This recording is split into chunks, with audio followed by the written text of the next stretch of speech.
What if I told you there's a roster domino in the Bay that isn't loud, isn't flashy, but could change how the Warriors score easy points by Christmas?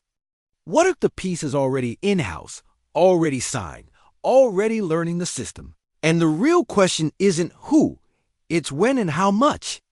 And what if the lane to minutes is opening in tiny ways: practice rotations, scrimmage matchups, the way coaches talk about cutting and defense, little signals that all point to the same place? Here's what we're doing today. We're going to map the window that matters for Golden State's depth. We'll break down why the staff keeps saying simple plays, fast reads. We'll pull the two-way rules that decide when a rookie is active or stashed. We'll sketch the first call-up scenarios, the Cruz plan, and how this player unlocks off-ball value next to Steph without needing the ball. I'll show you how lineups bend with a real slasher at the 4, why that helps Al Horford age well, and how it buys oxygen for the second unit. No names yet. You'll see why. Before we go, quick one. You're watching Warriors News Fan Report. If you love clean hoops talk, if you want real detail without the fluff, drop a like somewhere Dub Nation finds this, and hit subscribe. Let's cook Dotso. The Warriors built the summer on 2 words: balance and trust. Balance, as in veterans who know the drill: Horford, Gary Payton 2, D'Anthony Melton.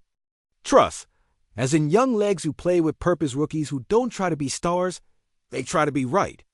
That's the formula when your best player is a walking gravity well.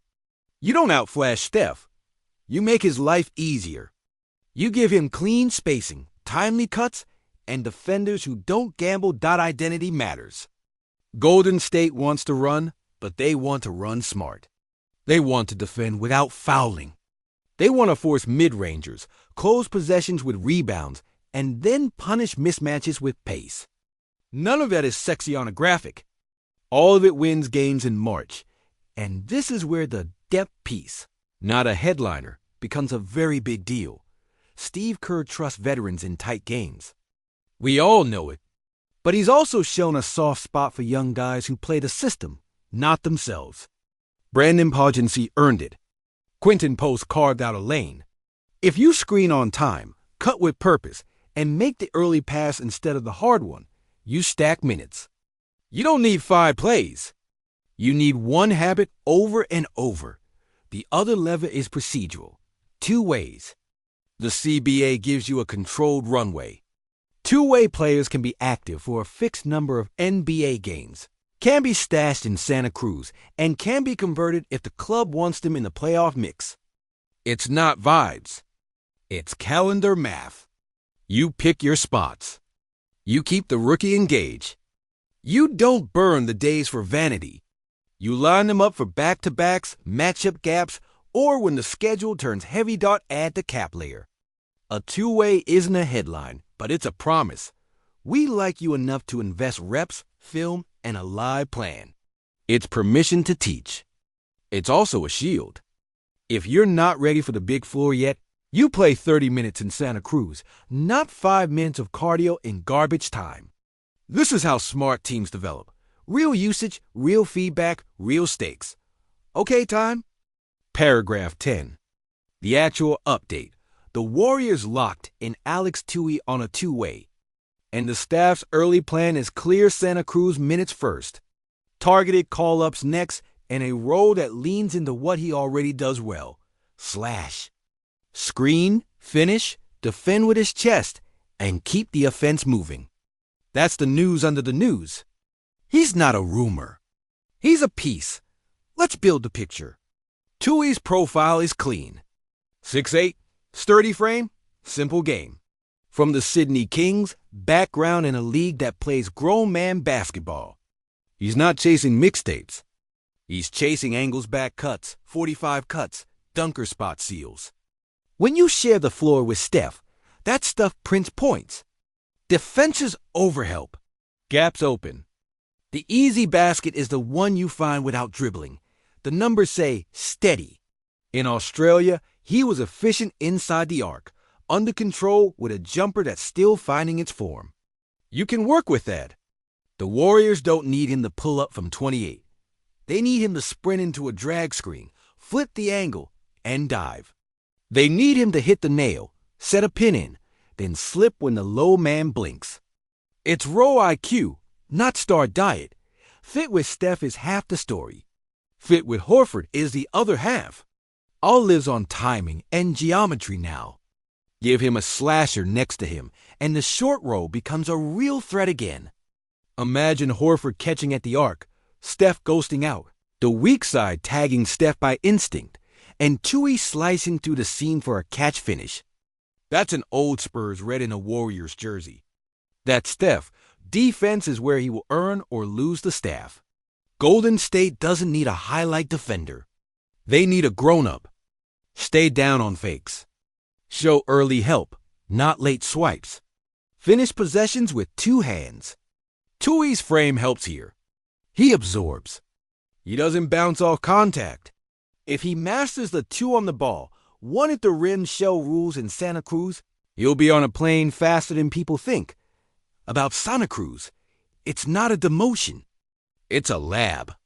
Same terminology. Same priorities. More touches. More mistakes allowed. If you're a forward with hands and feel, that place turns you into a connector. And connectors always find minutes up top.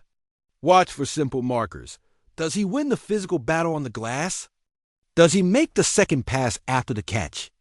Do the lineups with him talk louder on defense? If yes, he's on schedule. Let's talk lineups. The obvious early path is with second units where Melton pressures the ball. GP2 wrecks actions from behind, and Tui becomes the third man who turns defense into layups. That group runs. They trap side pick and roll. They live off deflections. Tui's job is to turn those broken plays into quick 2 points, not broken decisions. If he screens, rolls, and finishes, Kerr will trust it. Now about the half court when Steph sits. This is where Golden State has bled the last couple seasons. Scoring without the GOAT is a coin flip unless somebody collapses the paint. A slasher with real core strength helps. He forces a foot in the lane. He makes weak side defenders hesitate one beat. One beat is the difference between a contested three and a clean one. It's math. Let's circle the shooting. The percent isn't there yet. Fine. Catch and shoot is the slowest skill to arrive. When a player crosses leagues and continents, what matters more now? Shot prep and choice. Are his feet quiet? Is the base square? Does he pass up average threes for great twos? Does he take the corner when the play earns it? Not when he's bored? If the answers trend right, the rest will follow. Golden State has made non-shooters playable before by making them unavoidable in every other area. There's a human piece. Rookies arrive with noise in their heads. New city, new gym, new speed. Tui's advantage is personality. He's low maintenance. Give me the job. Show me the film. That plays in his locker room. Steph respects workers. Draymond respects hitters. Horford respects timing. GP2 respects competitors. If you're real, you get adopted. Now the traffic question. Where do minutes actually come from? The wing and forward slots are crowded on the whiteboard, but NBA seasons are long. Guys miss games. Rotations flex. If Tui treats Santa Cruz like grad school and smokes his reps, he can be the break glass energy forward before the All-Star break. It starts with 5 minutes on a Tuesday. It turns into 9 on a Friday. Suddenly it's 14 in a tight game because his group got 3 stops in a row. Let's get into the two-way calendar. You don't throw away active days in November just to say you did. You stack them for when it matters travel clusters, back-to-backs, or when the opponent's second unit bleeds points in the paint.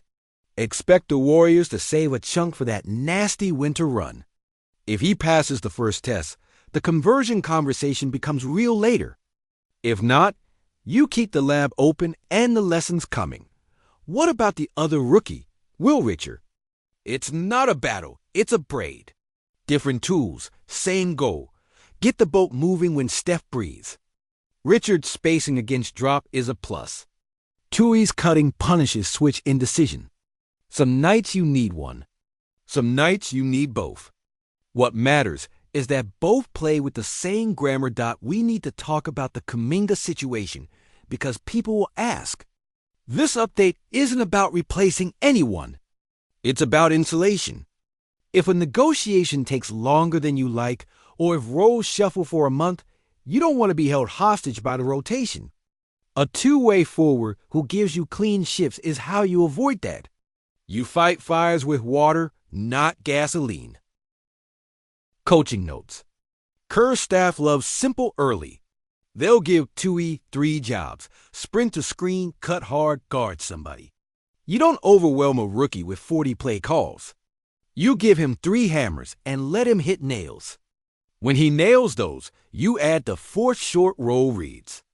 Then the 5th weak side wedge screens. The playbook is a ladder. He just has to climb. Here's the skills plan if we're being honest. Week 1, rim finishing through contact, two-handed. Week 2, defensive slides with length, not reach ins. Week 3, catch and shoot corner threes, mechanics first. Week 4, film on when to slip. That sequence is boring. It's also how two-way becomes a playoff human in April. Let's visualize a possession. Steph drags 2 to the ball. Melton lifts as the release. The tagger is late because GP2 cut his eyes. Tui is in the dunker. Steph hits Melton, who hits Tui, who finishes before the rim help arrives. That's not talent. That's timing. That's repeatable. And repeatable is what gets you trust. Defense. One more time, because it's the ticket. Tui's biggest challenge will be guarding in space without fouling, then finding a body on the glass. Golden State's scheme can hide one mistake. It can't hide lazy rebounds. If he box outs hard and lets the guards clean up, the staff will sleep well. If he leaks, he'll be back in Santa Cruz for more reps. Simple. What are the red flags? 2. Ball stopping and jump happy contests. If he dribbles air out of the ball, the offense dies. If he jumps on every pump fake, the defense dies. Both are fixable with tape and pain. Kerr is patient if you show you can learn. He is not patient if you show you can't. Okay, reality check on status. The signing is done. The plan to start in Santa Cruz is logical, not leaked.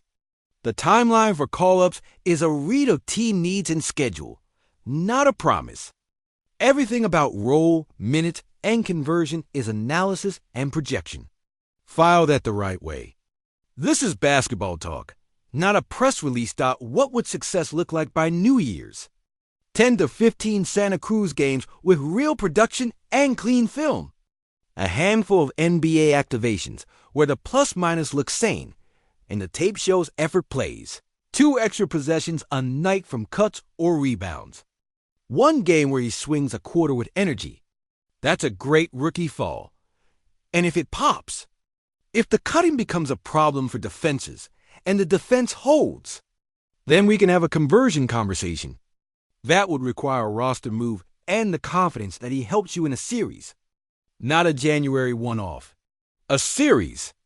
That bar is high by design. But it's there. Let's have some fun with comps.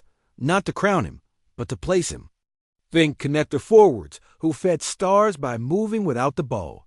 Think guys who turn broken plays into layups and annoying defense into momentum. If Tui lives in that family tree, he'll be a Chase Center favorite before the national media spells his name right. Why this matters for Steph in a bigger way. He's still the sun. The job at this stage is to make his orbit simple. A slashing forward who finishes and doesn't think he needs every touch lets Steph be relentless without being exhausted. It's one of the few ways to extend the window without a blockbuster. Let's talk. Al Horford again because his fingerprints are on this too. He's a talker on defense, a conductor on offense. Young forwards who listen to him cut on time. They screen with the right angle. They stand in the right spots. If Tui lets Al be Al, the second unit will feel organized in 5 games. Not 20 small thing, big payoff. Offensive rebounding rules. The staff will likely give Tui a green light to crash from the weak side when his man turns his head, and a red light when Steph's in the don't you dare give up transition zone.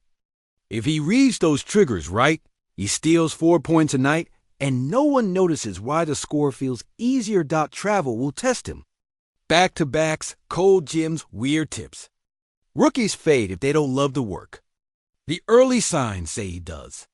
If that holds, his bad nights will be quiet and not loud. Quiet bad nights get you another shift. Loud bad nights buy you a seat. Here's the first 3 checkpoints to watch on TV if he's active. 1. His first defensive stand against a veteran wing.